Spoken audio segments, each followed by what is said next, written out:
रोते हुए कहने लग जाता है, नहीं माँ, मत निकालो मेरा चश्मा, नहीं माँ, मत निकालो मेरा चश्मा। युग बार बार यही बड़बड़ाते हुए रोते जा रहा था और उसकी माँ जबरदस्ती उसका चश्मा उतरवाने में लगी हुई थी।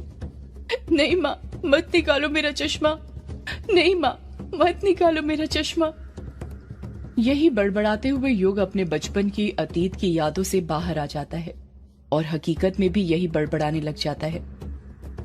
अभिमन्यु युग का हाथ पकड़ते हुए कहता है, अरे युग, क्या हुआ तुझे? ये क्या बड़बड़ा रहा है तू? सब ठीक तो है ना? युग अपने पापा के चश्मे को वापस से डिब्बे के अंदर रखते हुए कहता है, नहीं यार, कुछ नहीं, बस ऐसे ही। इतना कहकर युग उस चश्मे को डिब्बे में रखता है और उस चश्मे के डिब्बे को अपनी पैंट की जेब में रख लेता है। युग और अभिमन्यु वापस कमरे के अंदर ड्राफ्ट ढूंढना शुरू कर देते हैं।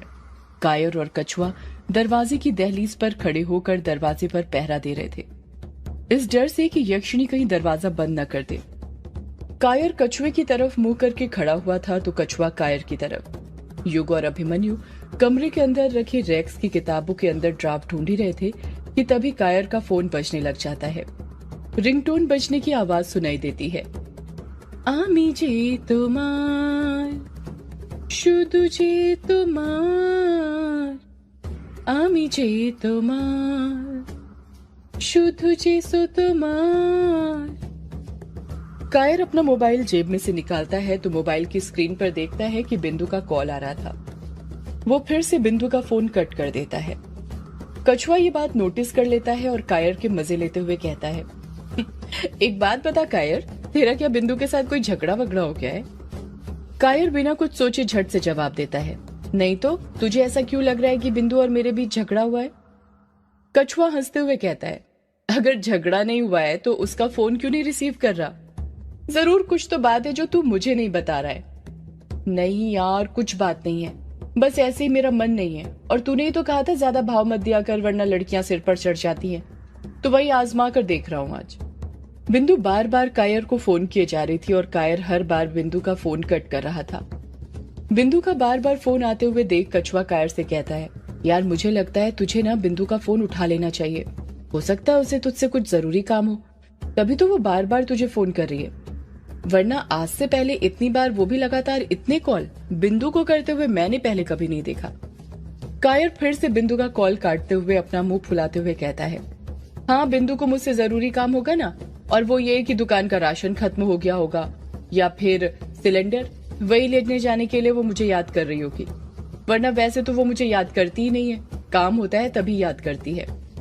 कछुआ अपना मुंह फाड़ते हुए कहता है, यार बिंदु कायर के पीछे आकर खड़ी हो गई थी और ये बात कायर को पता नहीं चली थी, बस कछुआ ही बिंदु को देख पा रहा था।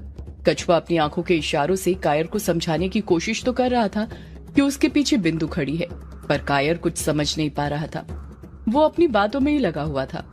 कछुआ फिर कायर को इशारा करते हुए कहता है, बिंदु, यार बिंदु। कायर इस बार भी कछुए का इशारा नहीं समझ पाता और बेधड़क होकर कहता है, हाँ बिंदु के ही बारे में तो बात कर रहा हूँ, अब तू ही बता क्या नहीं किया मैंने उसके लिए? उसकी सारी बात मानी, उसकी दुकान का राशन लाया, सब्जी लाया, सिलेंडर लाया, कस्टमर ला कर दिए, दिन भर वहीं बैठे रहा कि जब भी उसको जरूरत पड़े तो मैं हाजिर रहूं। पर वो है कि मेरा प्यार समझती ही नहीं, बस जब देखो बोलती रहती है कि ये शायरी लिखना छोड़ दूं और कोई सा काम धंधा कर लूं। अब तू ही बता, शायरी लिखना क्या बच्चों का खेल है? ये भी तो काम ही है, पर वो समझती नहीं, लगी रहती है शायरी छुड़ाने में। अब उसे कैसे बताऊं, मैं जिंदगी छोड़ सकता हूं पर लिखना नहीं छोड़ सकता।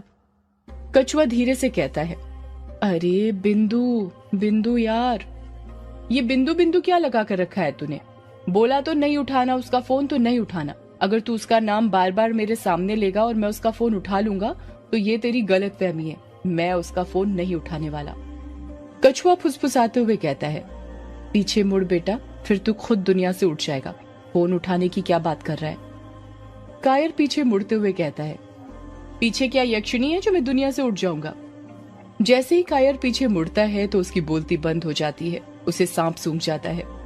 उसके पीछे बिंदु खड़ी हुई थी जो गुस्से के साथ उसे घूरे जा रही थी।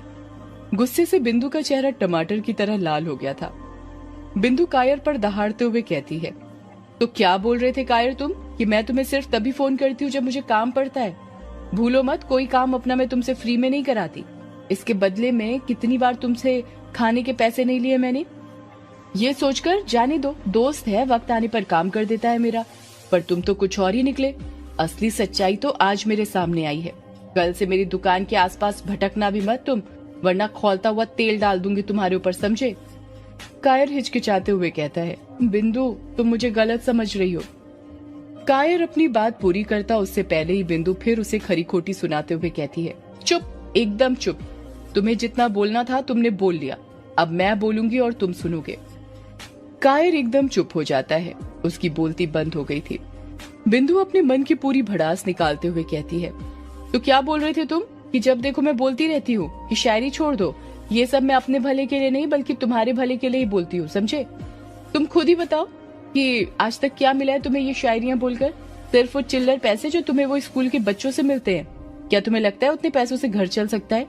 उतने पैसों से तो तुम्हारा गुजारा भी ठीक से नहीं चल पाता होगा, तभी उधार के पैसों पर जी रहे हो। जिससे देखो उससे उधारी करके रखी हुई है। शायरी से मन तो भर सकता है पर पेट नहीं भर सकता। ये तुम कब समझोगे कायर? लिखने के लिए भी अच्छा खाना जरूरी है। जब पेट में कुछ होगा ही नहीं तो लिखोगे कैसे? कायर शर्म से अपना सिर नीचे झुका लेता है। कछुआ मामले को शांत करने के लिए ये जानते हुए भी कि ग्रेवयार्ड कोठी का दरवाजा खुला हुआ था, बिंदु से पूछता है, अरे बिंदु तू यहाँ ऊपर कैसे आई? बाहर वाला दरवाजा तो लगा हुआ था ना? बिंदु कछुए पर भिन्नाते हुए कहती है, इस कायर के साथ रहकर लगता है तेरा भी दिमाग खराब हो गया है। दरवाजा खुला होगा तभी तो मैं अंदर आई ना। तुम दोनों से ना मैं बाद में अच्छे से निपटूंगी। अभी ये बताओ युग कहाँ है? मुझे उससे एक बहुत जरूरी काम है। कायर पूछता है, क्या जरूरी काम है बिंदु? हम दोनों को बता दो। तुम दोनों क्या युग हो जो मैं तुम दोनों को बताऊं? मैंने कहा ना युग से जरूरी काम है, तुम दोनों से नहीं। तुम दोनों तो किसी काम के ही नहीं हो। बिंदु ने इतना कहा ही था कि तभी वहां पर युग और अभिमन्यु आने लग जाते हैं। अभिमन्यु रूम नंबर 666 से बाहर निकलते हुए कहता है, अरे कायर और कछुआ, तुम दोनों ये इतना शोर क्यों कर रहे हो? तुमसे कुछ देर शांति से भी रहा नहीं जाता क्या? जब अभिमन्यु की नजर बिंदु पर पड़ती है तो अभिमन्यु उसे वहां पर देखकर शॉक्ड हो जाता है और हैरानी के साथ पूछता है, अरे बिंदु तुम यहाँ, और वो भी इस वक्त? बिंदु ने अपने हाथ में वही A4 साइज के 4-5 पेपर पकड़े हुए थे जो उसे घर की सफाई करते हुए मिले थे। बिंदु उन चारों को सब कुछ बता देती है कि उसे वो पेपर घर की सफाई करते वक्त मिले थे। सारी बात बताने के बाद बिंदु कहती है, इस पेपर पर यक्षिणी एक डायन लिखा हुआ था, इसलिए मैं इसे तुम्हारे पास ले आई। इस कायर को बहुत फोन किया पर ये फोन ही नहीं उठा रहा था, इसलिए मुझे ही आना पड़ा अकेले। अभिमन्यु बिंदु से वो पेपर लेते हुए कहता है, जरा दिखाना बिंदु वो पेपर। बिंदु अभिमन्यु को वो पेपर दे देती है। अभिमन्यु उन पेपर को चारों तरफ से देखने लग जाता है। कायर धीरे से कहता है, अरे ऐसे क्या देख रहा है, जरा पढ़ तो उसमें क्या लिखा है, तभी तो पता चलेगा कि ये वही ड्राफ्ट है जिसे हम ढूंढ रहे हैं या फिर कुछ और ही है। अभिमन्यु कहता है, हाँ पढ़ता हूँ। इतना कहकर अभिमन्यु वो पेपर पढ़ने लग जाता है। यक्षिणी एक डायन, अध्याय पहला, यक्षिणी क्या है? सभी लोग गौर से सुनने लगते हैं। अभिमन्यु आगे पढ़ना शुरू करता है। यक्षिणी की कहानी जानने से पहले हमें ये जानना पड़ेगा कि आखिर ये यक्षिणी है क्या, और यक्षिणी क्या है ये जानने के लिए हमें उस काल में जाना पड़ेगा जब ब्रह्मांड का निर्माण हुआ था। कछुआ अपना मुंह फाड़ते हुए कहता है, क्या कहा? ब्रह्मांड का निर्माण? युग कहता है, हाँ सही सुना, ब्रह्मांड का निर्माण। अब अपना मुंह बंद रख वरना मच्छर घुस जाएगा। अभिमन्यु आगे पढ़ते हुए कहता है, आखिर इस ब्रह्मांड का निर्माण कैसे हुआ था? इस बात पर बहस आज से नहीं प्राचीन काल से चली आ रही है। जो लोग ईश्वर को मानते हैं उनका कहना है कि इस ब्रह्मांड की रचना ईश्वर ने की है, और जो लोग नहीं मानते उनका कहना है कि ब्रह्मांड अपने आप बना है। श्रीमद् भागवत गीता, कुरान, बाइबल, गुरु ग्रंथ साहिब, वेद पुराण, जंद अवेस्ता, तनक आदि सभी धर्म ग्रंथ में ब्रह्मांड का निर्माण ईश्वर द्वारा माना गया है। लेकिन साइंटिस्ट अभी भी इस बात को मानने को तैयार नहीं है। वो अभी भी इस बात पर शोध कर रहे हैं। लगभग 14 अरब साल पहले ब्रह्मांड नहीं था, सिर्फ अंधकार ही अंधकार था। कछुआ अभिमन्यु को बीच में ही टोकते हुए कहता है, मतलब ये पूरी पृथ्वी पर रात ही रात थी, दिन नहीं होता था? कितना अच्छा होगा ना यार वो समय, हमेशा रात ही रात होती होगी, सब सोते ही रहते होंगे, सुबह उठने की फिक्र नहीं सताती होगी। युग कछुए के सिर पर चपेट मारते हुए कहता है, अभिमन्यु ने कहा पहले सिर्फ अंधकार था, मतलब ये पृथ्वी भी नहीं थी।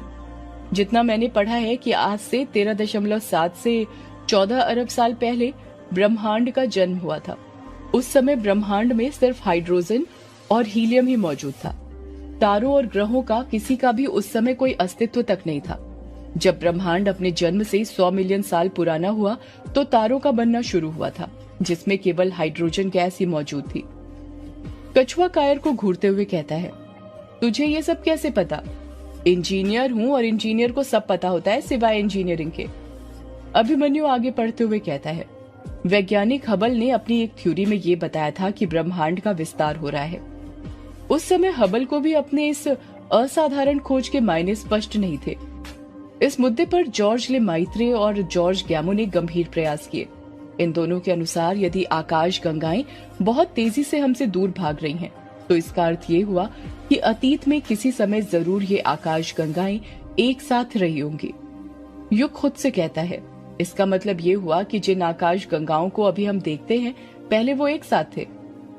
14 अरब साल पहले ब्रह्मांड का समस्त द्रव्य एक ही बिंदु पर एकत्रित रहा होगा। उस समय उस बिंदु का घनत्व असीमित था और संपूर्ण ब्रह्मांड उसी सूक्ष्म बिंदु में समाहित था। वैज्ञानिकों ने इसे गुरुत्वीय विलक्षणता नाम दिया था। किसी अज्ञात कारण से इस बिंदु से एक तीव्र विस्फोट हुआ था, जिस कारण समस्त द्रव्य इधर उधर छिटक गया था, जिससे ब्रह्मांड का बनना और विस्तार शुरू होने लगा। इस घटना को ब्रह्मांडीय विस्फोट का नाम दिया गया। वैज्ञानिक स्टीफन हॉकिंग ने भी इस बात को समझाया है कि कछुआ फिर अभिमन्यु को बीच में टोकते हुए कहता है, अरे ये नाम तो सुना सुना लग रहा है। अरे ये वही है ना जो कुछ सालों पहले गुजर गए हैं, वो हमेशा व्हील चेयर पर ही बैठे रहते थे। युग भिन्नाते हुए कहता है, वो हमेशा चेयर पर बैठे रहते थे, इसके पीछे एक बहुत बड़ा कारण था। उन्हें मोटर न्यूरॉन नाम की बीमारी थी, जिसमें इंसान का नर्वस सिस्टम धीरे धीरे खत्म हो जाता है और शरीर के मूवमेंट करने और कम्युनिकेशन करने का पावर समाप्त हो जाती है। तुझे पता है स्टीफन हॉकिंग के दिमाग को छोड़कर उनके शरीर का कोई भी पार्ट काम नहीं करता था। कछुआ अपना मुंह फाड़ते हुए कहता है, क्या बात कर रहा है यार? युग आगे बताते हुए कहता है, हाँ बेटा, और इतना ही नहीं, स्टीफन हॉकिंग ने बताया था कि उनकी बीमारी ने उन्हें वैज्ञानिक बनने में सबसे बड़ी भूमिका अदा की थी। बीमारी से पहले वे अपनी पढ़ाई पर ज्यादा ध्यान नहीं देते थे, लेकिन बीमारी के दौरान क्योंकि उन्हें पता चल गया था कि वो अब ज्यादा दिन जिंदा नहीं रहेंगे, इसलिए उन्होंने अपना पूरा ध्यान रिसर्च पर लगा दिया। डॉक्टर ने तो कह दिया था कि वो बस 1-2 साल तक जी पाएंगे, पर उन्होंने डॉक्टर की थ्योरी को गलत साबित कर दिया था और 76 साल पूरे होने के बाद उनका देहांत हो गया था। युग की बात सुनकर सभी शॉक्ड हो गए थे। अभिमन्यु आगे पढ़ते हुए कहता है, स्टीफन हॉकिंग ने भी समझाया था कि लगभग 14 अरब साल पहले जब ब्रह्मांड नहीं था, सिर्फ अंधकार था, तब अचानक एक बिंदु की उत्पत्ति हुई थी।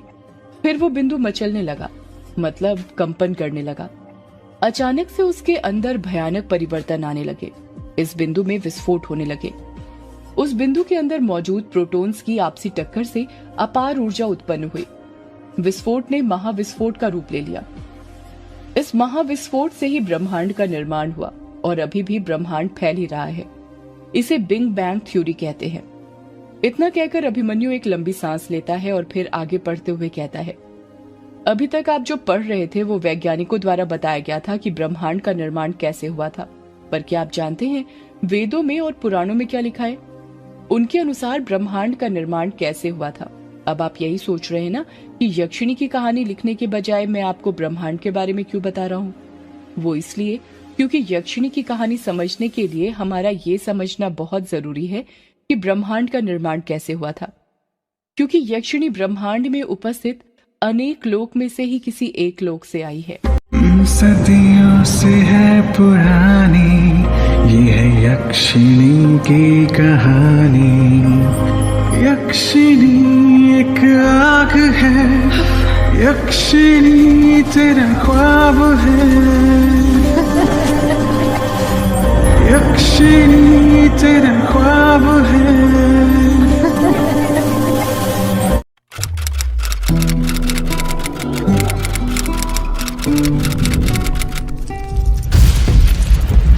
पेज पढ़ते पढ़ते अभिमन्यु रुक जाता है।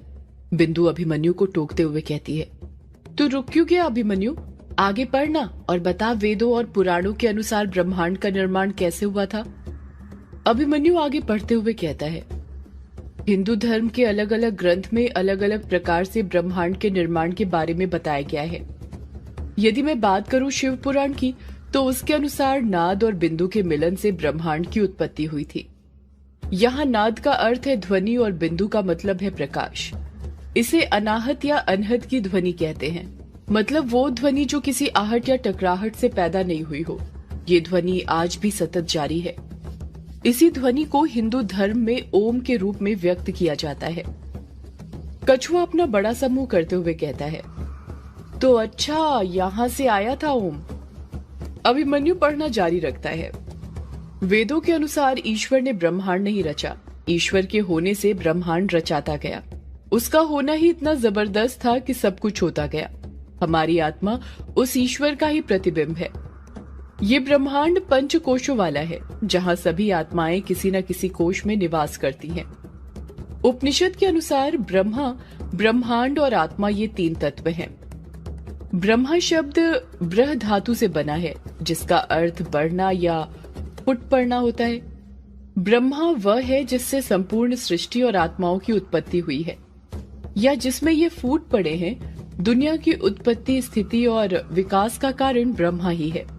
जिस तरह मकड़ी स्वयं में से जाले को बुनती है, उसी प्रकार ब्रह्मा भी स्वयं में से स्वयं ही विश्व का निर्माण करता है। इतना कहकर अभिमन्यु एक लंबी सांस लेता है और आगे पढ़ते हुए कहता है, इस्लाम में माना जाता है कि अल्लाह ने ब्रह्मांड बनाया है, जिसमें पृथ्वी का भौतिक वातावरण और मानव भी शामिल है। आधुनिक मुस्लिम समूहों ने अल समामा शब्द की व्याख्या करने की वकालत की है, जिसे पारंपरिक रूप से आकाश और सात आकाश दोनों के संदर्भ में माना जाता है। इसके बजाय ब्रह्मांड को समग्र रूप से संदर्भित करता है।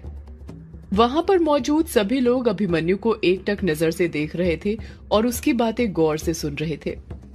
अभिमन्यु पढ़ते हुए कहता है, प्राचीन ईसाइयों के अनुसार ब्रह्मांड एक सपाट डिस्क के आकार की पृथ्वी से बना था, जो पानी के ऊपर तैर रही थी। इसके ऊपर स्वर्ग और नीचे अधोलोक था। कई धर्मों के लोगों का मानना है कि ब्रह्मांड की आवश्यक रूप से एक शुरुआत होनी चाहिए। इनका मानना है कि दुनिया एक दिन शुरू हुई थी और एक दिन खत्म हो जाएगी। इसे बाइबल में एपोक्लिप्स कहा गया है। वहीं अरस्तु एवं अन्य यूनानी दार्शनिकों की धारणा थी कि ये संसार सदैव अस्तित्व में था और रहेगा। इतना कहकर अभिमन्यु फिर रुक जाता है। युग चिढ़ते हुए कहता है, अभिमन्यु तूने बीच बीच में बहुत रुकता है। अगर ऐसे ही चलता रहा तो पता नहीं कब तक पढ़ता रहेगा। मुझे पढ़ने दे अब। तू बहुत देर से पढ़ रहा है ना, तो थक भी गया होगा। इतना कहकर युग अभिमन्यु के हाथों से वो पेज ले लेता है और पढ़ने लग जाता है। अभी तक आपने जो भी पढ़ा वो ब्रह्मांड के बारे में था। उम्मीद है आप समझ गए होंगे कि ब्रह्मांड की रचना कैसे हुई, क्योंकि इसी ब्रह्मांड के अंदर कई लोक हैं और उन्हीं लोक में से एक लोक के अंदर यक्षिणी रहती थी, जहाँ से वो आई थी। यक्षिणी के लोक के बारे में जानने से पहले हमें दूसरे लोक के बारे में जानना पड़ेगा। हिंदू धर्म के अनुसार इस दुनिया में 10 लोक हैं। युग ने इतना कहा ही था कि तभी अभिमन्यु युग को टोकते हुए कहता है, लगता है तुझसे पढ़ने में गलती हो गई है। जितना मैंने पढ़ा है, हिंदू धर्म के अनुसार दुनिया में 3 लोक हैं। पहला है स्वर्ग लोक, जहाँ पर देवता रहते हैं। दूसरा है भूलोक, जहाँ पर मानव जैसे नश्वर जीवों का वास है। तीसरा है पाताल लोक, जहाँ पर असुर, नागा और भटकती आत्माओं का वास है। युग पेज को देखते हुए कहता है, नहीं यार, इसमें 10 ही लिखा हुआ है। शायद तूने उनके बारे में नहीं पढ़ा हो। युग वापस से पेज पढ़ना शुरू कर देता है। इस दुनिया में 10 लोक हैं, पर आमतौर पर लोग सिर्फ 3 लोक के बारे में ही जानते हैं, और उसमें भी उन्हें लगता है कि स्वर्ग लोक सबसे ऊपर होता है, पर ऐसा नहीं है। इन 10 लोक की श्रेणी में स्वर्ग लोक 5वें स्थान पर आता है। सबसे ऊपर जो लोक है वह है सत्यलोक, जिसे ब्रह्मलोक भी कहते हैं। इस लोक को ब्रह्मा का निवास स्थान माना जाता है।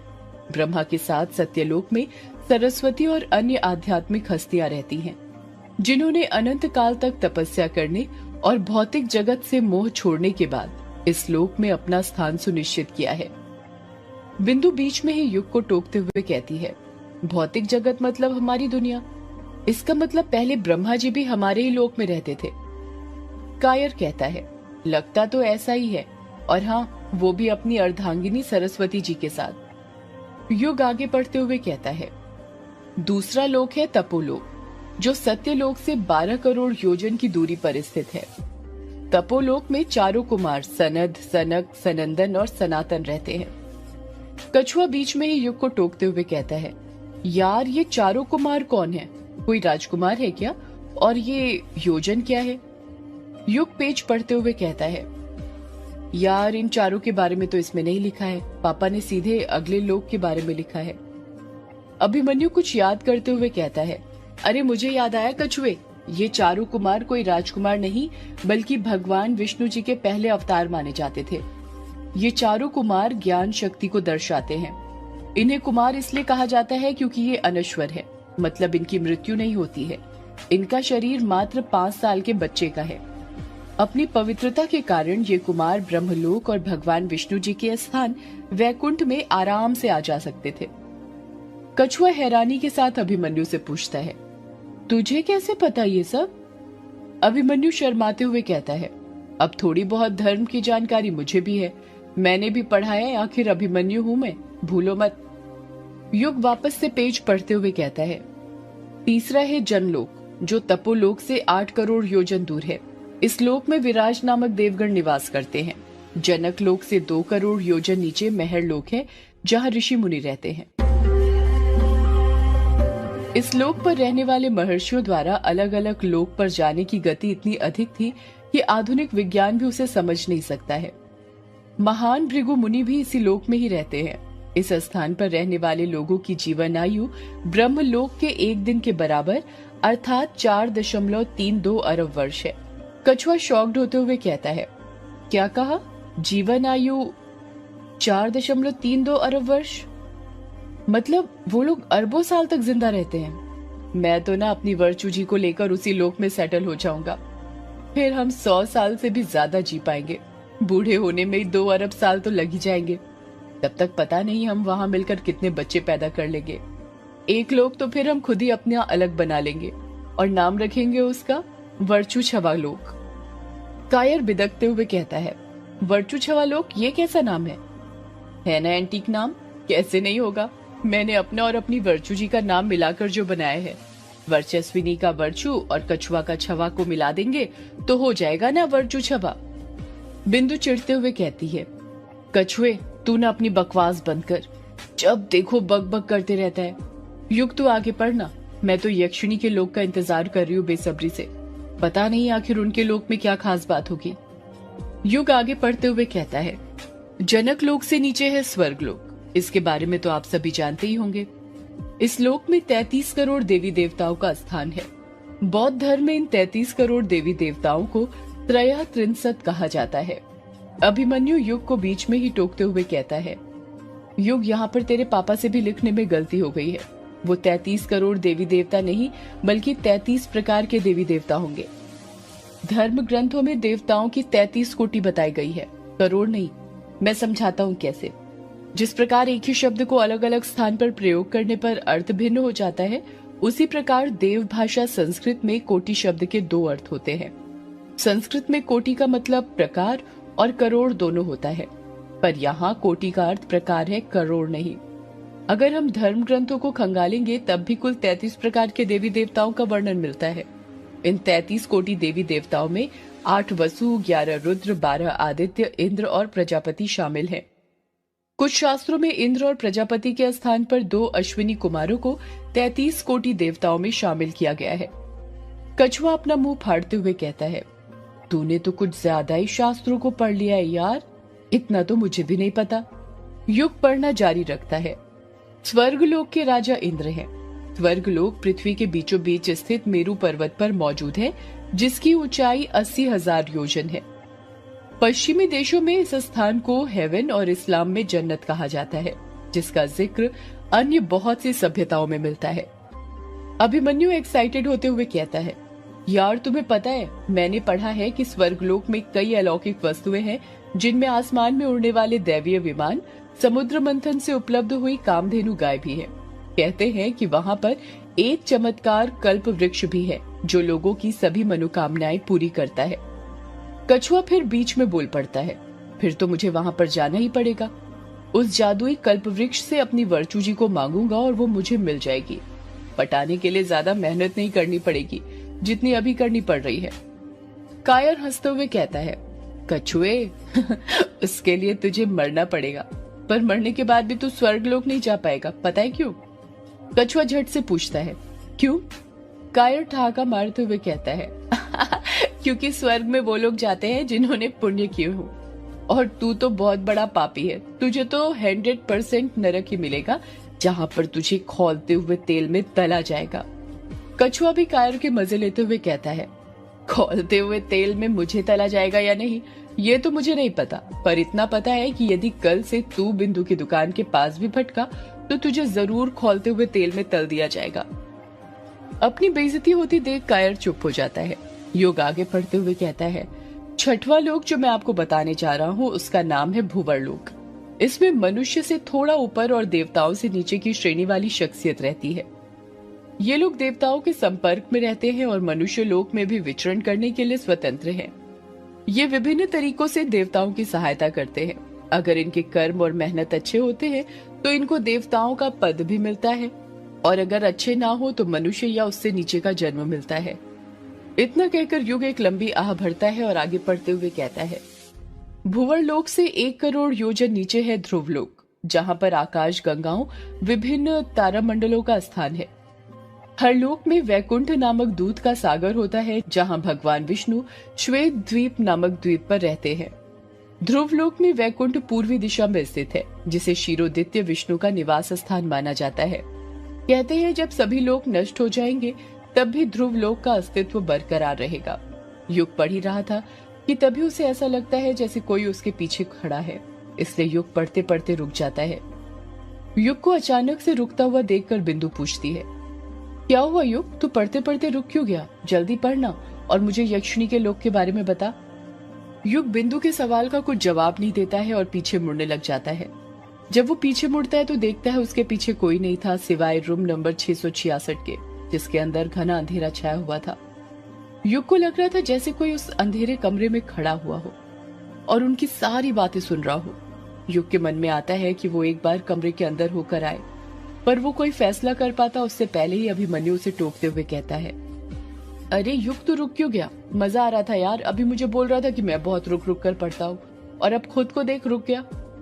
युग रूम नंबर 666 के अंदर ध्यान नहीं देता और वापस से पढ़ने लग जाता है।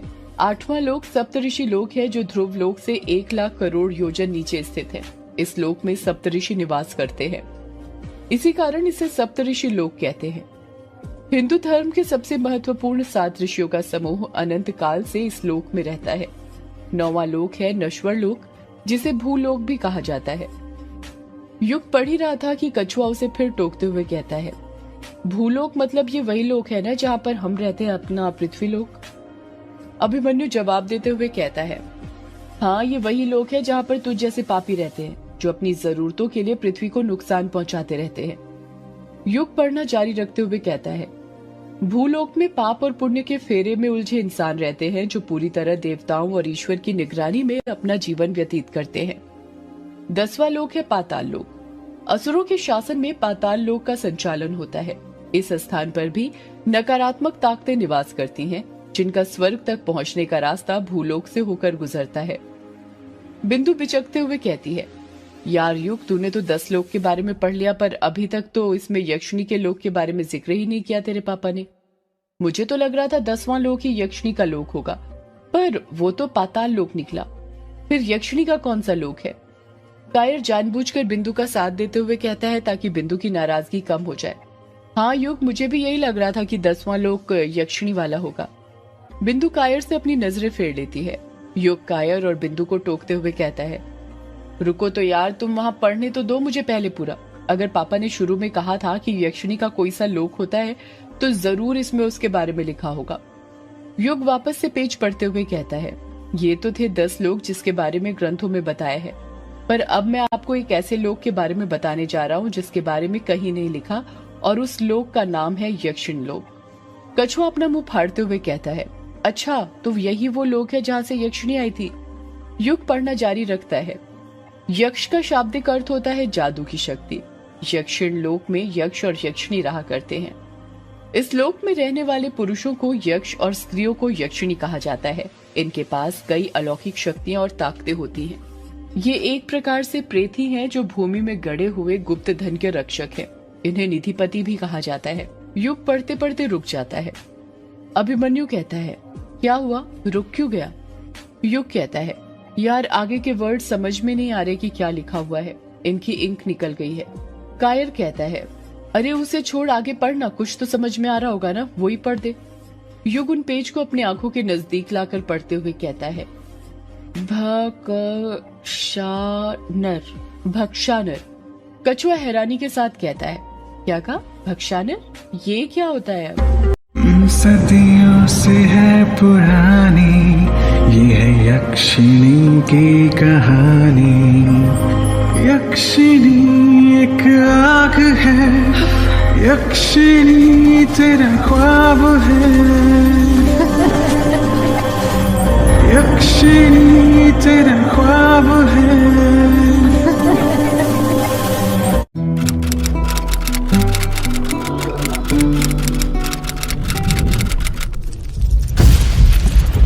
कछुआ हैरानी के साथ कहता है, क्या कहा, भक्षानर, ये क्या होता है अब?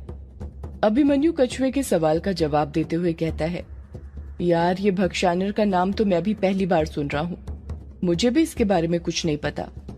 युग और उसके दोस्त भक्षानर के बारे में कुछ और सोच पाते उससे पहले ही रूम नंबर 666 का दरवाजा अपने आप खुलने और बंद होने लग जाता है।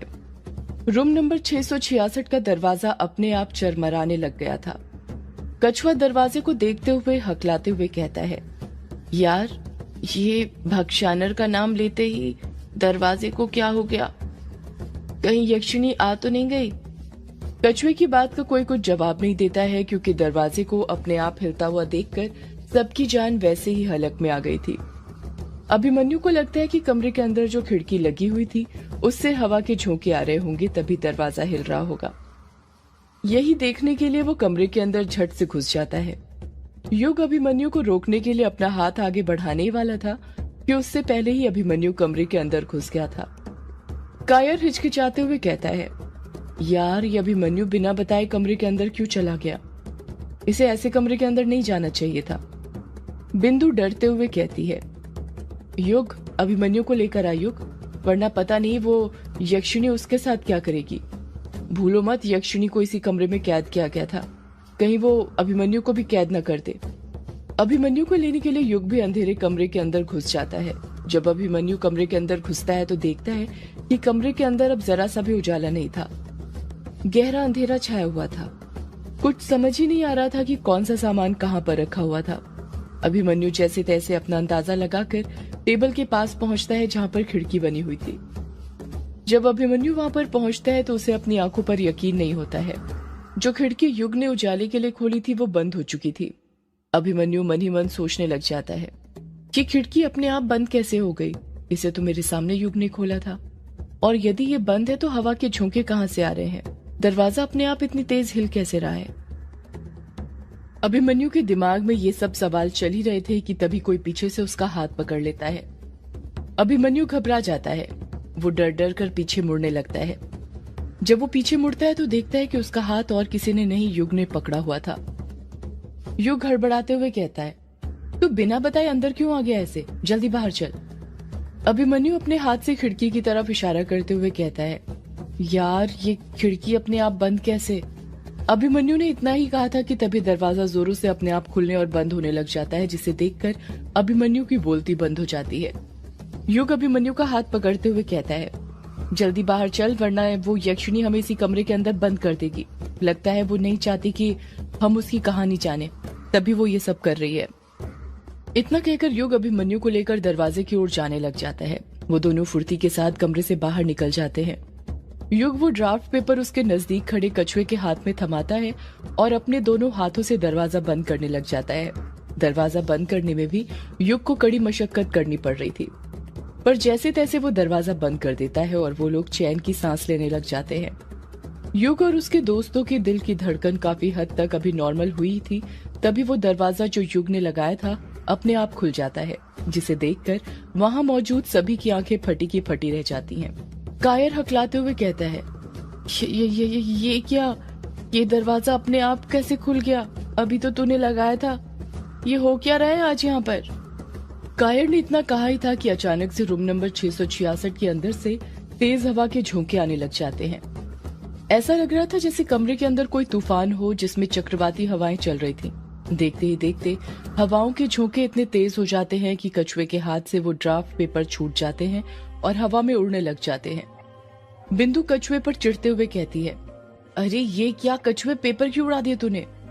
कछुआ उन ड्राफ्ट के पेपर को पढ़ करने की कोशिश करते हुए कहता है, यार मैंने नहीं उड़ाए, वो खुद ही अपने आप हाथ से छूट गए, जैसे किसी ने खींचे हो। कछुआ उन पेपर्स को पकड़ नहीं पाता और वो पेपर्स ग्रेवयार्ड कोठी के अंदर हवा में ऊंचाई पर उड़ने लग जाते हैं। हैरान करने वाली बात तो ये थी कि उन पेपर्स में स्टेपलर पिन लगी हुई थी, पर अचानक ही अपने आप वो पिन निकल गई थी और पांचों पेपर्स हवा में अलग अलग जगह उड़ने लग गए थे। युग और उसके दोस्त भी मिलकर उन पेपर्स को पकड़ने की कोशिश तो कर रहे थे, पर वो पेपर्स काफी ऊंचाई पर उड़ रहे थे, जिस कारण वो उसे पकड़ नहीं पा रहे थे। देखते ही देखते वो पेपर्स एक एक करके रूम नंबर 666 के अंदर घुसने लग जाते हैं, जिसे देखकर युग और उसके दोस्तों की आंखें चकरा गई थी। ऐसा लग रहा था जैसे कमरे के अंदर कोई बवंडर हो जिसने वो पांचों पेपर को अपने अंदर खींच लिया हो। जैसे ही पांचों पेपर्स रूम नंबर 666 के अंदर घुसते हैं, दरवाजा अपने आप फटाक से बंद हो जाता है। तेज हवाएं जो कोठी के अंदर चल रही थी वो चलनी बंद हो जाती हैं। कोठी के अंदर वापस से शांत वातावरण हो जाता है। युग और अभिमन्यु जल्दी से दरवाजे के पास जाते हैं और दरवाजा खोलने लग जाते हैं, पर वो दरवाजा खुल ही नहीं रहा था। कायर और कछुआ भी उनकी मदद करने लग जाते हैं, पर उन चारों की ही ताकत से वो दरवाजा नहीं खुल रहा था। कायर दरवाजे को धक्का देते हुए कहता है, ये क्या, ये दरवाजा खुल क्यों नहीं रहा? अभी कुछ देर पहले तो आसानी से खुल गया था। अभिमन्यु पीछे हटते हुए कहता है, ये दरवाजा अब नहीं खुलेगा। बिंदु अपनी भौहें ऊपर करते हुए पूछती है, पर क्यों, तू ऐसा क्यों बोल रहा है अभिमन्यु? अभिमन्यु बिंदु के सवाल का जवाब देते हुए कहता है, क्योंकि इसे यक्षिणी ने अपनी जादुई शक्ति से बंद किया है। युग तो ठीक कह रहा था, ये सब वो यक्षिणी ही कर रही है। वो नहीं चाहती है कि हम उसके बारे में, उसके अभिशाप के बारे में जाने। युग दरवाजे को फिर से धक्का देते हुए कहता है, तो फिर अब क्या करें? वो पेपर्स तो अंदर ही चले गए हैं उड़कर। उसके बिना कैसे पता लगाएंगे कि पापा ने क्या लिखा था? हमारा वो पेपर्स पढ़ना बहुत जरूरी है। एक काम करते हैं, दरवाजा तोड़ देते हैं। अभिमन्यु युग को मना करते हुए कहता है, नहीं युग, हम ऐसा नहीं कर सकते। तुझे क्या लगता है हम दरवाजा तोड़ने की कोशिश करेंगे और वो यक्षिणी हमें इतनी आसानी से दरवाजा तोड़ने देगी? भूल मत, अभी थोड़ी देर पहले उसने कोठी के अंदर तूफान लाकर खड़ा कर दिया था। पता नहीं वो और क्या क्या कर सकती है।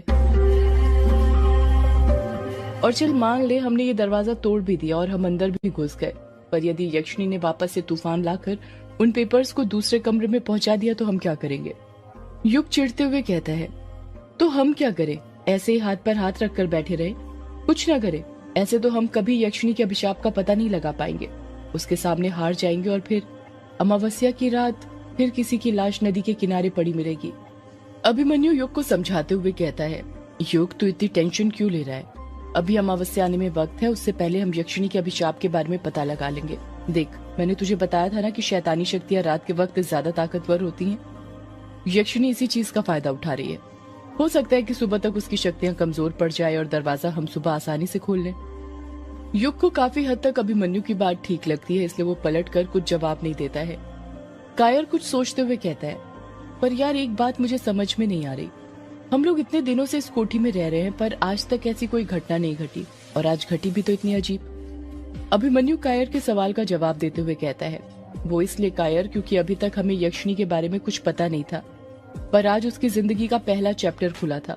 हमें पता चला कि यक्षिणी जिस लोक से आई थी उसका नाम यक्षण लोक है। जब सिर्फ यही पता चला तो यक्षिणी को इतना गुस्सा आ गया। तब पता नहीं क्या होगा जब हमें उसके अभिशाप का पता चलेगा। अभी तो कहानी शुरू हुई है कायर, आगे जैसे जैसे हम उसके अभिशाप के बारे में पहुंचते जाएंगे खतरे बढ़ते जाएंगे। खतरा इतना बढ़ सकता है कि इसमें हमारी जान भी जा सकती है। अभिमन्यु की बात सुनकर कछुआ डरने लग जाता है, उसके हाथ पैर कपकपाने लग जाते हैं।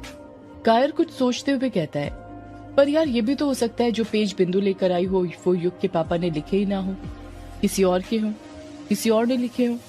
अभिमन्यु कायर की बात का जवाब देता उससे पहले युग कहता है, ये पेज मेरे पापा ने ही टाइप किए हैं, क्योंकि पापा ने मुझे एक बार बताया था कि उनका कहानियों को लिखने के पीछे का मकसद सिर्फ ये नहीं है कि वो लोगों का मनोरंजन करे, बल्कि मनोरंजन के साथ ही वो लोगों को नॉलेज भी देना चाहते हैं। उनकी संस्कृति के बारे में बताना चाहते हैं जो वो भूल गए हैं। ये पेज ही पढ़कर समझ गया था कि इसे मेरे पापा ने ही लिखा है। अभिमन्यु भी युग का साथ देते हुए कहता है, हाँ युग ठीक कह रहा है, ये पेज युग के पापा ने ही लिखे हैं, क्योंकि मैंने भी उनके 3-4 नॉवेल पढ़े हैं। इन पेजों से उनके लिखने का पैटर्न और तरीका दोनों मैच करता है। एक और बात, यदि ये पेज युग के पापा ने नहीं लिखे होते तो यक्षिणी कभी हमें ये पेज पढ़ने से नहीं रोकती।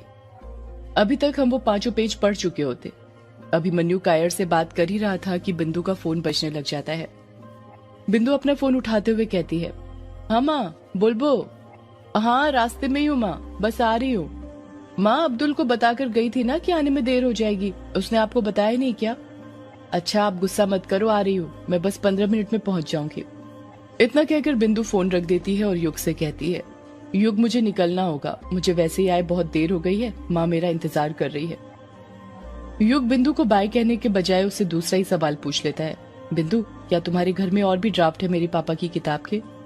नहीं युग, सिर्फ यही मिला मुझे मेरे पापा के सामान में से, मुझे तो पता भी नहीं था कि ये तुम्हारे पापा का है। वो कायर ने बताया था यक्षिणी की किताब के बारे में और उस पर यक्षिणी का नाम ही लिखा हुआ था, तो मैं तुम्हारे पास ले आई, सोचा तुम्हारे काम आ जाएगा, और देखो कितना काम आ गया। अभिमन्यु कुछ सोचते हुए कहता है, पर युग के पापा ने जो यक्षिणी की किताब का ड्राफ्ट लिखा था वो तुम्हारे घर में तुम्हारे पापा के पास क्या कर रहा था? बिंदु जल्दी जल्दी बोलती है, पता नहीं, पर माँ ने बताया था कि मेरे पापा को पढ़ने का बहुत शौक था और युग के पापा भी उनसे मिलने आते जाते रहते थे। बस माँ ने इतना ही बताया था। अब मैं जाती हूँ, माँ दुकान पर मेरा इंतजार कर रही है, अगर देर हो गई तो वो मुझे बहुत डांटेगी। अभिमन्यु अभी भी बिंदु के जवाब से संतुष्ट नहीं हुआ था।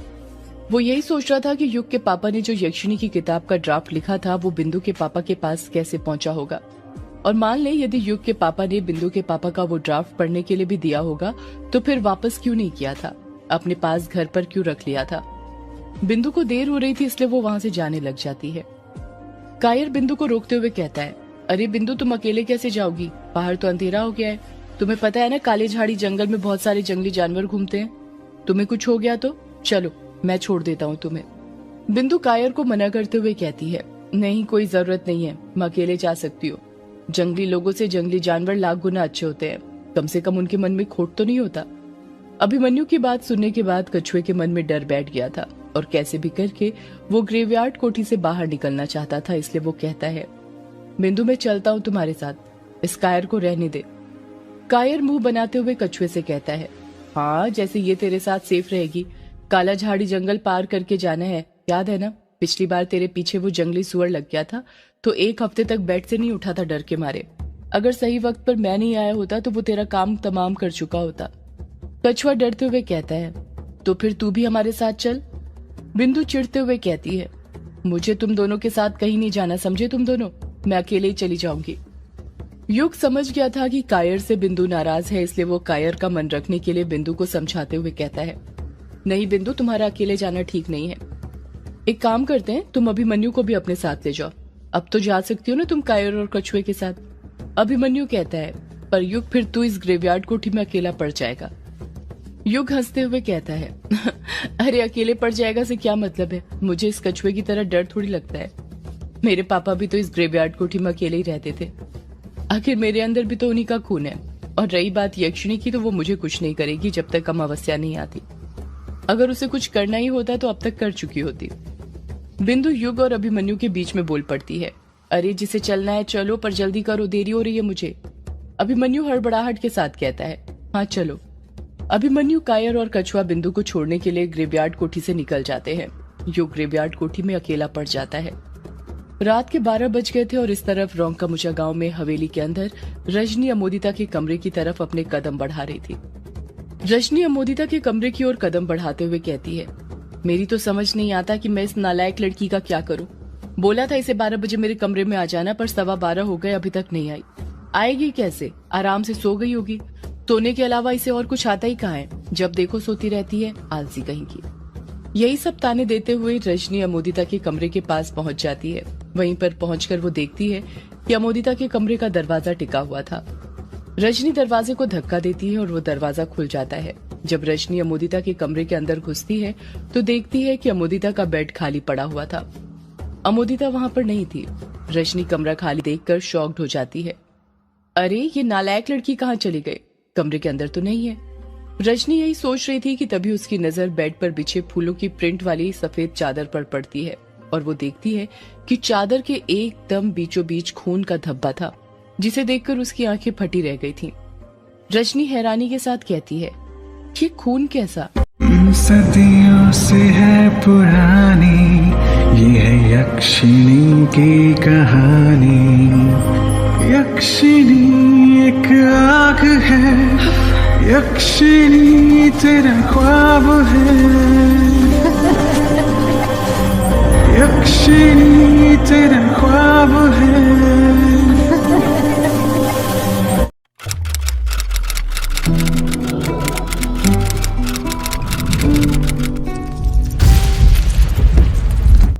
रजनी हैरानी के साथ कहती है, ये खून कैसा? रजनी अपने कदम बेड के पास बढ़ाने लग जाती थी। उसकी समझ में नहीं आ रहा था कि चादर के ऊपर खून कहां से आ गया था और अमोदिता कहां चली गई थी।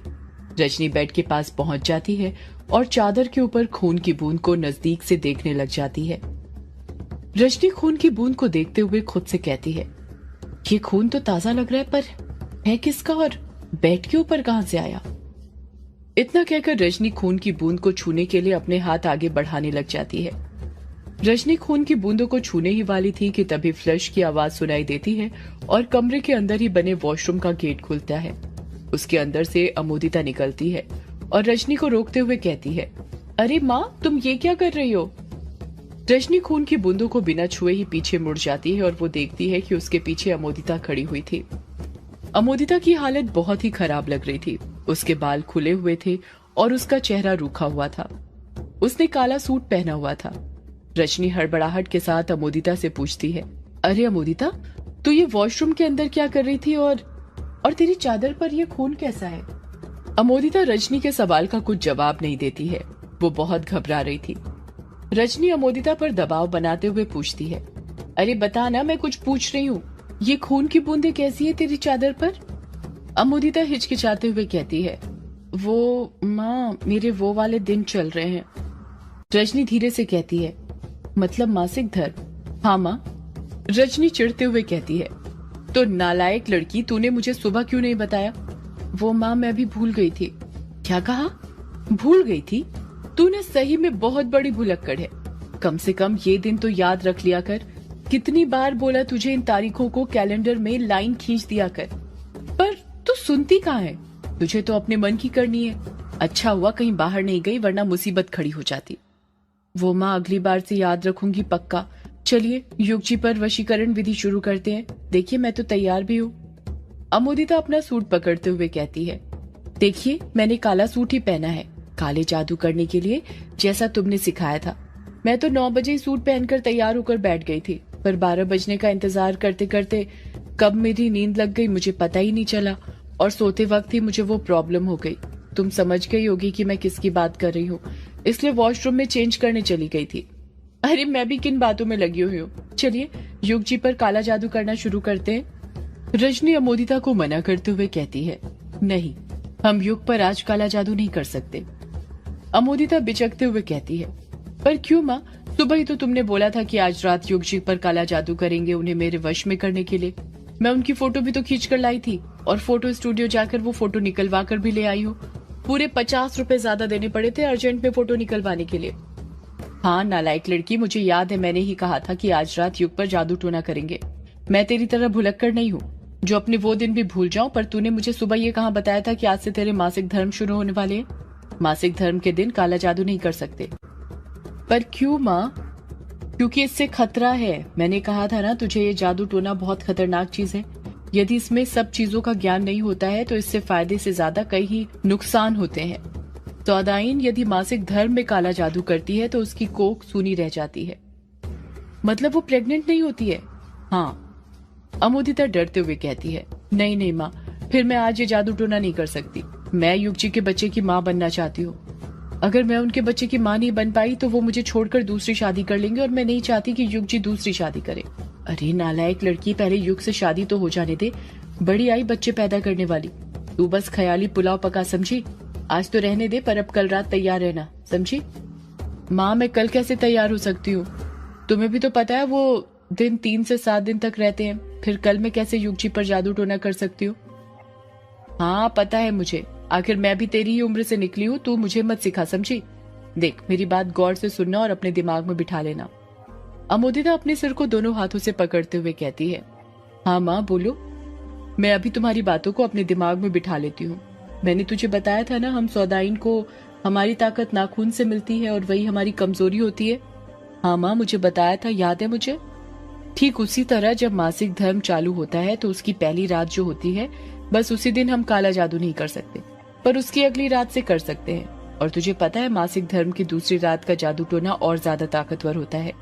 इतना ही नहीं, दूसरी रात के मासिक धर्म के रक्त रिसाव से वशीकरण भी किया जाता है। अमुदिता बड़ी बड़ी आंखें करते हुए कहती है, ये क्या बात कर रही हो माँ तुम? फिर तुमने ये विधि मुझे क्यों नहीं बताई? क्योंकि इस विधि में बहुत खतरा है, तजुर्बे की जरूरत पड़ती है, और तू अभी ये सब सीख रही है। जब अच्छे से सीख जाएगी तब बताऊंगी, पर तुझे ये विधि सीखने की जरूरत ही नहीं पड़ेगी, क्योंकि देखना, उससे पहले युग तेरे वश में हो जाएगा और उसके साथ तेरी शादी हो चुकी होगी। रजनी अमोदिता की बात सुनकर शर्माने लग जाती है। रजनी मुंह बनाते हुए कहती है, शादी का नाम लिया नहीं कि लगी तू शर्माने। पता नहीं उस दिन क्या होगा जब तेरी युग से शादी होगी। चल अब मैं जाती हूँ सोने। तेरे पापा नहीं है तो मैं सो लेती हूँ, वरना वो मुझे सोने कहाँ देते हैं, जब देखो घोड़े पर सवार रहते हैं। अमोदिता कुछ याद करते हुए कहती है, माँ पापा से याद आया, तुमने बताया नहीं पापा कहाँ पर गए हैं? 2 दिन हो गए, उनकी कुछ खबर ही नहीं है। उनको फोन भी किया था पर मैंने लगा ही नहीं, कवरेज से बाहर बता रहा था। तेरे पापा कहाँ गए हैं ये तो मुझे भी नहीं पता, पर वो जिस काम से गए हैं ना, अगर उसमें वो कामयाब हो गए तो उससे हमारा ही फायदा होगा, हमारा रास्ता आसान हो जाएगा युग को वश में करने के लिए। ऐसा क्या करने गए हैं माँ पापा? रजनी बात को छुपाते हुए कहती है, जब तेरे पापा आएंगे तो तुझे खुद ही पता चल जाएगा कि तेरे पापा क्या करने गए थे। इतना कहकर रजनी वहां से जाने लग जाती है। वो दरवाजे तक पहुंची थी कि पलटकर कहती है, और सुन, ये चादर बदल ले, दूसरी बिछा।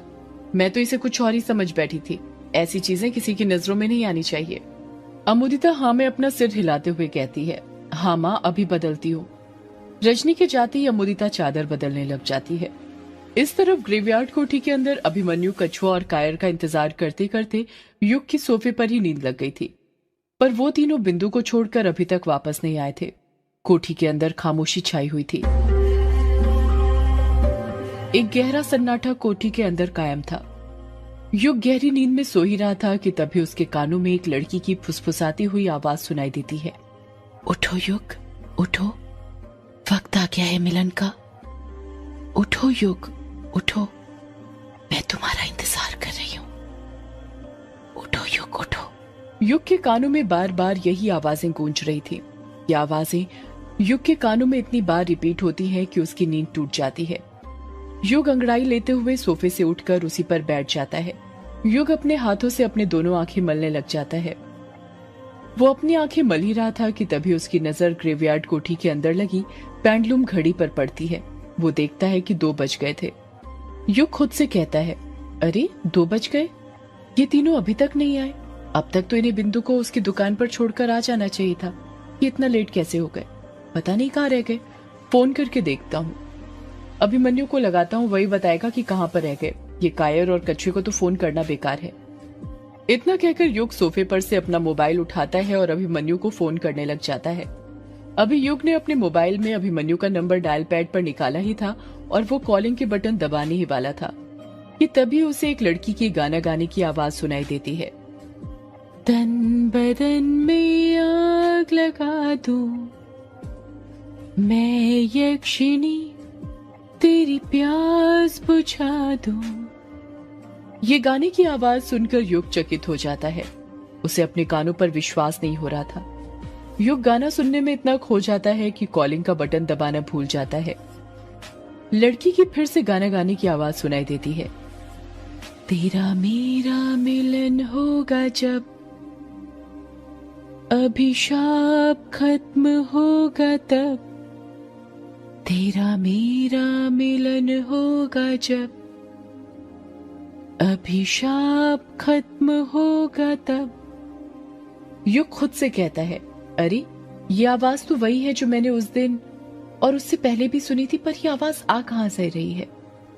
फिर लड़की के गाना गाने की आवाज सुनाई देती है, बरसों से जागी तेरे इंतजार में, बरसों से हूँ जागी तेरे इंतजार में। मैं यक्षिणी तेरे प्यार के इकरार में, मैं यक्षिणी तेरे प्यार के इकरार में। युग गौर से उस आवाज को सुनने लग जाता है। वो कोशिश कर रहा था ये पता लगाने की कि आखिर आवाज किस साइड से सुनाई दे रही थी, और वो इस काम में कामयाब हो जाता है। युग खुद से कहता है कि आवाज तो कोठी के पीछे से आ रही है, मतलब कोठी के पीछे कोई लड़की है जो ये गाना गा रही है। पर कौन होगी वो भी इतनी रात को? मुझे देखकर आना पड़ेगा कि आखिर कौन है वो जो बार बार ये यक्षिणी वाला गाना गाती रहती है। युग ने उस आवाज का पीछा करने का फैसला किया ही था कि तभी अगले ही पल उसके मन में यक्षिणी का ख्याल आता है और वो आवाज का पीछा करने का फैसला बदल लेता है। वो सोचता है अगर बाहर यक्षिणी हुई तो नहीं, मुझे बाहर नहीं जाना चाहिए वरना मेरी जान खतरे में पड़ सकती है। मैं यहीं पर ठीक हूँ। अभिमन्यु कायर और कछुए के आने का इंतजार करता हूँ, वो आएंगे तभी बाहर जाऊंगा। युग ये सोच ही रहा था कि फिर से लड़की के गाना गाने की आवाज सुनाई देने लग जाती है। उस आवाज में एक अपनापन था जो युग को मजबूर कर रहा था उस आवाज का पीछा करने के लिए। युग अपने आप को रोक नहीं पाता है और अपने कदम उस ओर बढ़ाने लग जाता है जिस ओर से लड़की के गाना गाने की आवाज सुनाई दे रही थी। आवाज का पीछा करते करते युग ग्रेवयार्ड कोठी के पीछे वाले दरवाजे तक पहुंच जाता है। ग्रेवयार्ड कोठी के पीछे का दरवाजा लगा हुआ था। युग धीरे से दरवाजा खोल देता है। दरवाजा चरमराते हुए खुल जाता है। दरवाजा खुलने के साथ ही लड़की के गाना गाने की फिर आवाज सुनाई देती है, पर इस बार गाने के बोल अलग थे। आओ आओ आओ ना, आओ ना, आओ आओ ना, प्यार के बोल गाओ ना, मुझको अपनी बाहों में भर कर अभिशाप से मुक्ति दिलाओ ना, आओ ना, आओ आओ ना, प्यार के बोल गाओ ना। जब युग अपनी नजरें ऊपर उठाता है तो देखता है कि कुएं के ऊपर एक लड़की बैठी हुई थी। उसके दोनों पांव कुएं के अंदर थे और वो उसकी पायरी पर बैठी हुई थी। उस लड़की का मुंह दूसरी साइड था जिस कारण युग उसका चेहरा नहीं देख पा रहा था। उस लड़की के खुले हुए बाल थे जो कि उसकी कमर तक आ रहे थे। उसने नेट की काली साड़ी पहनी हुई थी जो उसके गोरे बदन पर खिल रही थी। उसकी गोरी मुलायम कमर को देखकर ऐसा लग रहा था जैसे वो साड़ी उसी लड़की के लिए बनी हुई थी। युग उस लड़की को देखकर दंग रह गया था। वो खुद से बड़बड़ाता है, ये लड़की कौन है और ये कुएं के ऊपर चढ़कर क्यों बैठी है, जैसे सुसाइड कर रही हो? कहीं ये यक्षिणी तो नहीं? युग ने यक्षिणी का नाम लिया ही था कि फिर से लड़की के गाना गाने की आवाज सुनाई देने लग जाती है। आओ आओ आओ ना, आओ आओ ना, प्यार के बोल गाओ ना, आओ आओ ना। जैसे ही लड़की गाना शुरू करती है युग खुद अपने कदम उस लड़की की तरफ बढ़ाने लग जाता है। जैसे जैसे युग अपने कदम उस लड़की की तरफ बढ़ाते जा रहा था उसके दिल की धड़कन बढ़ती जा रही थी, पर उससे कहीं ज्यादा तेजी से युग की उस लड़की की सूरत देखने की इच्छा बढ़ती जा रही थी। कुछ ही देर में युग कुएं के पास पहुंच जाता है और वहां पर आकर रुक जाता है। जैसे ही युग उस लड़की के पास पहुंचा था गाना गाने की आवाज आनी भी बंद हो गई थी। जैसे उस लड़की को पता चल गया हो कि कोई उसके पीछे आकर खड़ा हो गया हो और वो रुक गई। युग बिना कुछ कहे हिचकते हुए उस लड़की को छूने के लिए अपना हाथ आगे बढ़ाने लग जाता है। एक घूंट गले से नीचे उतारकर युग उस लड़की को छूने ही वाला था कि उससे पहले ही बाल्टी के पानी में गिरने की आवाज सुनाई देती है और युग रुक जाता है। वो उस लड़की को नहीं छूता है। उस लड़की के हाथ के एक्शन को देखकर ऐसा लग रहा था जैसे वो कुएं में से पानी खींच रही थी। कुछ ही देर में कुएं के अंदर से पानी से भरी बाल्टी बाहर आती है जिसकी रस्सी उस लड़की के हाथों में थी। वो बाल्टी को कुएं के अंदर से निकालती है और अपने बगल में कुएं की पायरी पर ही रख लेती है। वो अपने दोनों हाथों को बाल्टी के अंदर डालती है, अपने हाथों में पानी निकालती है और उसे पीने लग जाती है। जैसे ही उसके होंठ पानी से लगते हैं एक तेज हवा का झोंका आता है जिस कारण उस लड़की के खुले हुए बाल हवा में उड़ने लग जाते हैं। जब युग उस लड़की का चेहरा देखता है तो उसके सामने एक जाना पहचाना चेहरा था। वो लड़की कोई और नहीं बल्कि यामिनी थी, जो अक्सर उससे मिलती रहती है। युग शॉक्ड होते हुए कहता है, यामिनी तुम? अचानक से युग की आवाज सुनकर यामिनी घबरा जाती है, जिससे उसका हाथ उसकी बगल में रखी बाल्टी से लगता है और धड़ाम से वो बाल्टी कुएं के अंदर गिर जाती है। जैसे ही बाल्टी कुएं के अंदर गिरती है, कुएं के अंदर से ढेर सारे जुगनू झुंड के साथ बाहर आने लग जाते हैं, जिन्हें देखकर युग की आंखें फटी की फटी रह जाती हैं। उन जुगनुओं को देखकर ऐसा लग रहा था जैसे वो जुगनू छुपकर युग का ही आने का इंतजार कर रहे थे। कुछ देर पहले कुएं के पास जहां घना अंधेरा छाया हुआ था, वो जगह अब जुगनुओं की रोशनी से जगमगाने लग जाती है। युग को यामिनी पूरी तरह से क्लियर दिखने लग जाती है। युग उन जुगनुओं को देखकर इतना शॉक्ड हो गया था कि कुछ नहीं बोल पा रहा था। यामिनी की खामोशी को तोड़ते हुए कहती है, अरे युग बाबू, इन जुगनुओं को ऐसे मुंह फाड़ कर मत देखिए, ये मेरे ही दोस्त हैं। मैंने आपको बताया था ना कि मैं जहाँ जाती हूँ मेरे साथ आ जाते हैं, तो मैं यहाँ आई तो यहाँ पर भी आ गए मेरे पीछे पीछे। बेचारे कितने अच्छे से कुएं के अंदर चुपचाप पानी पी रहे थे, पर आपने डिस्टर्ब कर दिया उन्हें। जुगनुओं से अपनी नजर हटाकर युग हैरानी के साथ यामिनी से पूछता है, यामिनी तुम यहाँ पर क्या कर रही हो, वो भी इतनी रात? युग बाबू, अब रात में ही तो मेरा काम शुरू होता है ना। यामिनी अपनी बात पूरी करते ही उससे पहले युग उसे टोकते हुए कहता है, कैसा काम? यामिनी युग को घूरते हुए कहती है, मर्दों के साथ संभोग करके उन्हें मारने का काम। सदियों से है पुरानी ये है यक्षिणी की कहानी। यक्षिणी एक आग है, यक्षिणी तेरा ख्वाब है, यक्षिणी तेरा ख्वाब है।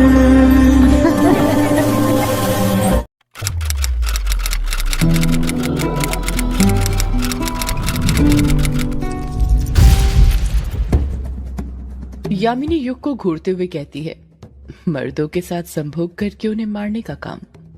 यामिनी की बात सुनकर युग की जान हलक में आ जाती है। वो हैरानी के साथ यामिनी को घूरने लग जाता है। यामिनी हंसते हुए कहती है, ऐसे क्या देख रहे हैं बाबू, मैं मजाक कर रही थी, आप ना बहुत सीरियस हो जाते। अब आप ही बताइए, कितनी बार बताऊं मैं आपको कि मैं एक मछुआरन हूँ और मैं रात में ही मछलियां पकड़ती हूँ। ये बात बता बता कर थक गई हूँ मैं। यही काम करने तो निकली थी रात में, और आप हैं कि कुछ और ही समझ रहे हैं। युग बात को बदलते हुए कहता है, ये सब तो पता है मुझे, तुम मुझे ये बताओ तुम यहाँ पर क्या कर रही हो और गाना क्यों गा रही थी? यामिनी अनजान बनते हुए कहती है, आप कौन सी गाने की बात कर रहे हैं युग बाबू, और भला मैं गाना क्यों गाऊंगी? मुझे गाना वाना थोड़ी आता है, मेरे गले से तो फटे हुए ढोल की आवाज निकलती है, आप कहीं तो गाकर सुनाओ। युग मन ही मन सोचने लग जाता है, अगर यामिनी गाना नहीं गा रही थी तो कौन थी वो लड़की जो यक्षिणी वाला गाना गा रही थी? युग यही सोच रहा था कि यामिनी उसकी आंखों के सामने अपने हाथ हिलाते हुए कहती है, अरे युग बाबू कहाँ खो गए, मैं सुनाऊं क्या आपको गाना गाकर? यामिनी गाना शुरू करने ही वाली थी कि युग उसे रोकते हुए कहता है, अरे नहीं नहीं, रहने दो, इसकी कोई जरूरत नहीं है। तुम ये बताओ तुम यहाँ पर क्या कर रही हो? यामिनी हिचकिचाते हुए कहती है, वो युग बाबू मैं ना यहाँ पर पानी पीने आई थी, आपने देखा नहीं था क्या? मैं बाल्टी से पानी पी रही थी, आप आए और मैं डर गई, वो बाल्टी पानी के अंदर गिर गई। युग यामिनी पर शक करते हुए पूछता है, क्या कहा तुमने? तुम यहाँ पर पानी पीने आई हो? झूठ मत बोलो यामिनी, सच सच बताओ तुम यहाँ पर क्यों आई हो? अगर तुम्हें पानी ही पीना था और अपनी प्यास ही बुझानी थी तो नदी के पानी से बुझा सकती थी, यहाँ पर आने की क्या जरूरत थी? यामिनी बड़बड़ाते हुए कहती है, प्यासी तो बुझाने आई हो। क्या कहा तुमने? यामिनी हड़बड़ाते हुए कहती है, कुछ नहीं कुछ नहीं कुछ नहीं। यामिनी हंसते हुए कहती है, लगता है मेरी चोरी पकड़ी गई। कैसी चोरी? यामिनी मासूमियत के साथ कहती है, वो युग बाबू सच कहूं तो मैं यहाँ पर पानी पीने नहीं आई थी, बल्कि आपसे मिलने आई थी। मुझसे मिलने आई थी? पर क्यों? यामिनी युग से नाराज होते हुए कहती है, दोस्तों से मिलने के लिए भी कारण की जरूरत होती है क्या युग बाबू? मुझे आपकी याद आई और मैं आ गई आपसे मिलने। आप तो मुझसे मिलने आते नहीं, तो मैंने सोचा मैं ही आ जाती हूँ। भूल गए? उसी रात तो आप और मैं दोस्त बने थे। आपने कहा भी था कि आप मेरे दोस्त हैं। बाबा ठीक कहते हैं, इन परदेसियों पर भरोसा नहीं करना चाहिए, वो सब भूल जाते हैं। यामिनी को नाराज होते हुए देखकर युग यामिनी पर शक करना बंद कर देता है और उसे मनाते हुए कहता है, अरे यामिनी, तुम नाराज क्यों हो रही हो? मैं तो बस ऐसे ही पूछ रहा था। यामिनी नाटक करते हुए कहती है, नाराज नहीं हूं तो क्या करूं युग बाबू, मैंने तो आपको दोस्त मान लिया, पर लगता है आपने अभी तक नहीं माना। नहीं यामिनी, ऐसा नहीं है, मैं भी तुम्हें अपना दोस्त मानता हूँ। यामिनी झट से पलटकर कहती है, जैसे उसकी युग को अपनी बातों में फंसाने की कोई चाल हो। नहीं, आप मुझे अपना दोस्त नहीं मानते। नहीं यामिनी, तुम मेरी दोस्त हो कसम से। यामिनी युग की आंखों में देखते हुए कहती है, आप सही में मेरे दोस्त हैं? हाँ यामिनी, अब तुम्हें यकीन दिलाने के लिए मैं क्या करूं? तो फिर आइए, यहाँ पर बैठिए मेरे साथ इस कुएं की पायरी पर। यामिनी अभी भी कुएं की पायरी पर बैठी हुई थी।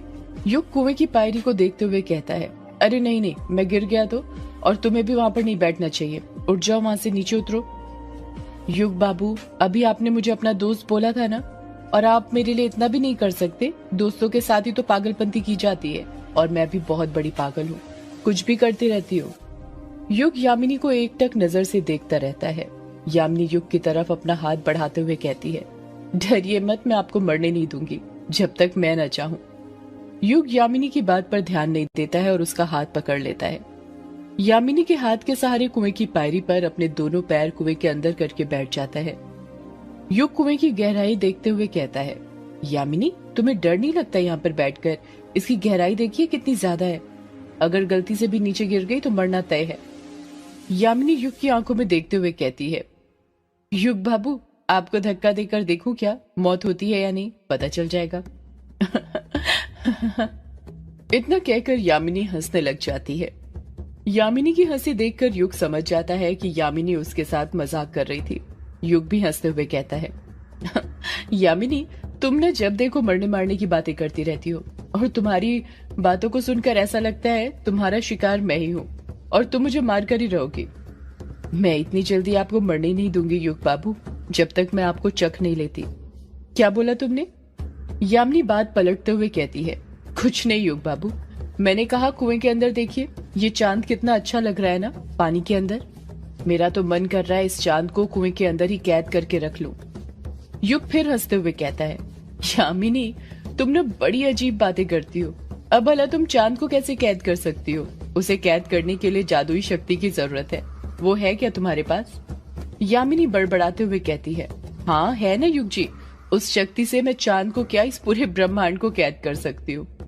युग यामिनी की बात पर ध्यान नहीं देता है, क्योंकि उसे पता था यामिनी मजाक करती रहती है। अचानक युग के मन में उस रात का ख्याल आता है जब वर्चस्विनी और चार्ली उसे बंगलामुड़ा घाट के पास मिले थे और यामिनी अचानक गायब हो गई थी। युग यामिनी से पूछता है, यामिनी, उस रात तुम अचानक कहाँ चली गई थी जब मैं वर्चस्विनी जी और चार्ली जी से बात कर रहा था?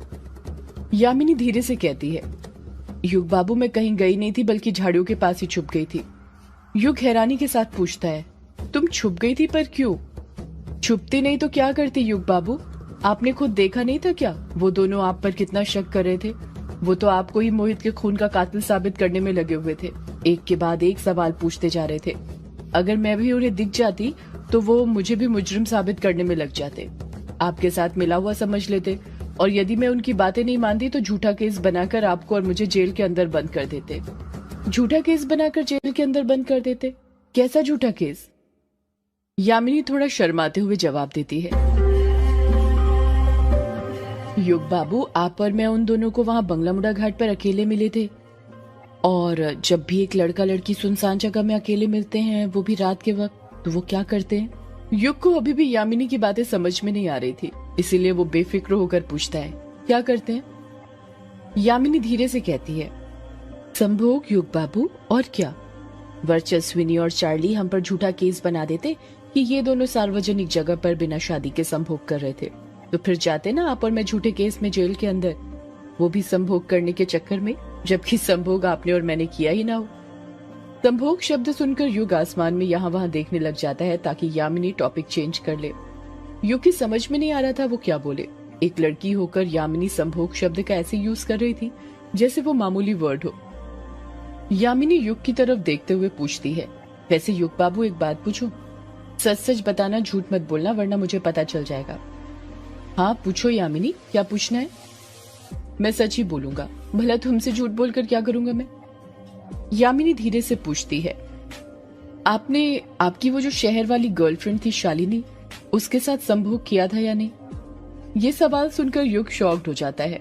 वो संभोग करने पर ध्यान न देकर इस बात पर ज्यादा ध्यान देता है कि यामिनी को शालिनी का नाम कैसे पता। उसने तो अपनी एक्स गर्लफ्रेंड का नाम यामिनी को बताया ही नहीं था। युग यामिनी पर शक करते हुए पूछता है, तुम्हें कैसे पता जिस लड़की से मैं प्यार करता था उसका नाम शालिनी है? ये बात तो मैंने तुम्हें बताई ही नहीं थी। यामिनी युग पर दबाव बनाते हुए कहती है, ताकि वो उसकी बात मान जाए। युग बाबू, आपने ही तो बताया था उस रात आपकी एक्स गर्लफ्रेंड का नाम, वरना मुझे कैसे पता होता? आपको शायद याद नहीं होगा, अक्सर लड़के रात की बातें भूल जाते हैं, कहते हैं रात गई बात गई। आप ये सब मुद्दे को बदलने के लिए कर रहे हैं ना, ताकि आप जवाब न दे कि आपने शालिनी के साथ संभोग किया था या नहीं। युग मन ही मन सोचने लग जाता है, क्या यामिनी ठीक कह रही है? मैंने ही उसे शालिनी का नाम बताया था क्या? अगर बताया था तो फिर मुझे याद क्यों नहीं? यामिनी युग को फिर टोकते हुए कहती है, अरे बताइए ना युग जी, आपने शालिनी के साथ वो सब किया था या नहीं? युग कुछ जवाब नहीं देता। उसका खिला हुआ चेहरा अचानक मुरझा गया था। वो उदास लग रहा था।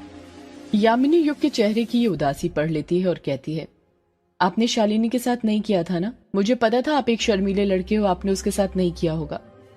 युग अपनी भवें ऊपर नीचे करते हुए कहता है, तुम्हें कैसे पता? मैंने बस अंदाजा लगाया। वैसे भी अगर शालिनी ने आपके साथ वो किया होता तो वो आपको नहीं छोड़ती, क्योंकि लड़कियों के लिए उसकी आबरू ही सब कुछ होती है। खैर छोड़िए, आपने शालिनी के साथ नहीं किया तो क्या हुआ, आप मेरे साथ कर लेना, मैं आपको वो सब कुछ दूंगी जो शालिनी आपको नहीं दे पाई। युग यामिनी की सारी बातें अच्छे से नहीं सुन पाता है और हड़बड़ाहट के साथ कहता है, क्या कहा तुमने? यामिनी बात पलटते हुए कहती है, कुछ नहीं, मैं कह रही थी कि आपका शालिनी के साथ रिश्ता क्यों टूट गया था? क्या हो गया था आखिर जो आप दोनों को अलग होना पड़ा? युग कुएं के पानी के अंदर दिख रहे चांद को देखते हुए कहता है, कभी कभी हम अलग नहीं होना चाहते यामिनी, बस हालात करवा देते हैं और वही ठीक होता है। युग बाबू, आप ऐसा क्यों बोलते हैं? हालात से कुछ नहीं होता, वो तो इंसान पर निर्भर करता है कि वो उन हालातों से कैसे निपटता है। युग यामिनी की बात का कुछ जवाब नहीं देता है। यामिनी युग से पूछती है, युग बाबू, कहीं शालिनी आपको परेशान तो नहीं करती थी, अलग अलग फरमाइशें करके, ये ला कर दो, वो दिलाओ, और उसी से तंग आकर शालिनी से छुटकारा पाने के लिए आप यहाँ गए? नहीं यामिनी, भला मैं शालिनी से कैसे छुटकारा पाता? वो तो पहले ही सेटल हो चुकी थी, उसके पास सब कुछ था, उसे कुछ चीज मांगने की जरूरत नहीं थी। बस मैं ही जिंदगी से हार गया था, कंगाल हो चुका था, कुछ समझ नहीं आ रहा था क्या करूं। तभी ऑर्गेनिक खेती करने का स्टार्टअप का ख्याल मन में आया, और यहाँ बंगला मुड़ा में जमीन भी थी, तो बस सब कुछ छोड़कर आ गया। पर यहाँ पर आकर फंस गया हूँ। क्या क्या तो सपने देखे थे स्टार्टअप खोलकर पैसे कमाने के, पर सारे सपने टूट गए, और ये सब उस कमीनी यक्षिणी के कारण हुआ है। उस कमीनी यक्षिणी ने सब बर्बाद कर दिया। यामिनी युग के मुंह पर उंगली रखते हुए कहती है, ऐसे नहीं बोलते युग बाबू उसके बारे में, उसे गालियां मत दीजिए, वो यक्षिणी बहुत अच्छी है। युग मुंह बनाते हुए कहता है, क्या कहा तुमने? वो यक्षिणी अच्छी है? तुम्हें वो यक्षिणी किस एंगल से अच्छी लगती है? अभी तो तुमने ही कहा था ना कि लड़की के लिए उसकी आबरू ही सब कुछ होती है, तो फिर क्यों वो अलग अलग मर्दों के साथ संभोग करके उन्हें मार देती है? तुम ही बताओ, अलग अलग मर्दों के साथ रातें बिताना एक औरत को शोभा देता है क्या? तुम उसे अच्छा बोलती हो, उसे अच्छी औरत नहीं बोलते हैं, ऐसी औरतों को वैश्या बोलते हैं। युग की बातें सुनकर यामिनी को गुस्सा आ गया था, उसकी आंखें गुस्से के कारण लाल हो गई थी। यामिनी युग को घूरते हुए कहती है, क्या कहा युग बाबू आपने? वैश्या? हाँ वैश्या, और क्या, ऐसी औरतों को यही तो बोलते हैं। यामिनी गुस्से से कहती है, बस युग बाबू चुप हो जाइए, अब मैं एक लफ्ज भी यक्षिणी के खिलाफ नहीं सुन सकती। आखिर आप जानते क्या है उसके बारे में? युग कुछ नहीं कहता। अचानक यामिनी के लहजे में एक दर्द आ गया था और वो नरमी के साथ बोलती है, कभी कभी इंसान को वो सब करना पड़ता है जो वो नहीं करना चाहता। उसके कर्म उससे सब कुछ करवा लेते हैं, ना चाहते हुए भी उसे जिंदा रहने के लिए वो काम करना पड़ता है। यामिनी, मेरी समझ में नहीं आ रहा है कि तुम यक्षिणी का इतना साइड क्यों ले रही हो? मैं किसी का साइड नहीं ले रही युग बाबू, वही बोल रही हूँ जो सच है। यक्षिणी ये सब जो कर रही है ना, अपने अभिशाप के कारण कर रही है। फिर वही अभिशाप बीच में आ गया। आखिर क्या है वो अभिशाप जिसके कारण यक्षिणी ये सब कर रही है? कोई बताएगा मुझे इस अभिशाप के बारे में? बातें तो हर कोई करता है, पर पता किसी को नहीं है। क्या तुम्हें पता है वो अभिशाप क्या है? अगर नहीं पता है तो चुप रहो और उस यक्षिणी का साइड लेना बंद करो, समझी तुम? यामिनी झट से जवाब देती है, हाँ मुझे पता है यक्षिणी का अभिशाप क्या है। जोश जोश में यामिनी को पता ही नहीं था उसके मुंह से क्या बात निकल गई थी। युग अपना मुंह फाड़ते हुए कहता है, क्या कहा? तुम्हें पता है उसका अभिशाप? तो बताओ यामिनी।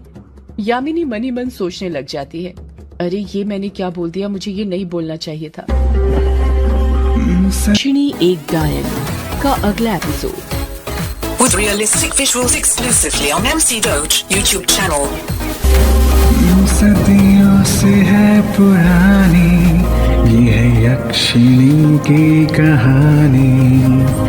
यक्षिणी एक आग है, यक्षिणी तेरा ख्वाब है।